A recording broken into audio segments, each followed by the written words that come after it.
kwa mpango ambao serikali iko nao, hatuwezi ruhusu mtu mmoja azuie serikali kuendelea na kufanyia wananchi wa kazi.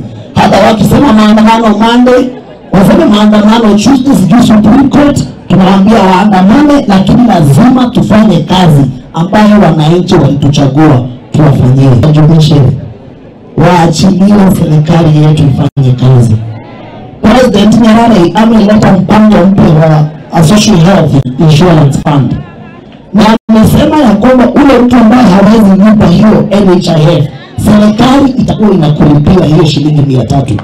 Judiciary, tafadhali tunauliza pia, pale mnafanya maamuzi, tuangazie sana yale mambo yanasaidia wa Kenya, so that we accelerate the growth of our economy.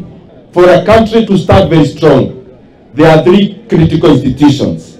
There is the executive, the legislature, and the judiciary. We have already demonstrated through the leadership of the president that we want our institutions to run efficiently. That is why we increased even the allocation for our judiciary. Nikeuliza kwa heshima, wale wote tumepewa kazi na wananchi wa Kenya, tukifanya yale mambo tunafanya ya kazi yetu, tuzingatie maneno ambayo inasaidia wa Kenya. Sasa tukiambia jaji ameiba, wewe wakili unafanya maandamano kwa nini? Wewe uende kwa hiyo koti ambayo unasema iko sawa, umtetee huko kwa hiyo koti, sio kufanya maandamano. Si mambo ni haya. Wakili wa LSK wamefanya maandamano kule Nairobi wakishtumu rais. Na kwanza nawashukuru, wamefanya maandamano na ni maandamano ya amani. Na Kalonzo alikuwa hapo. Tumwambie kama maandamano mengine watafanya, wafuate vile hao mawakili wamefanya, hakuna kitu wameharibu.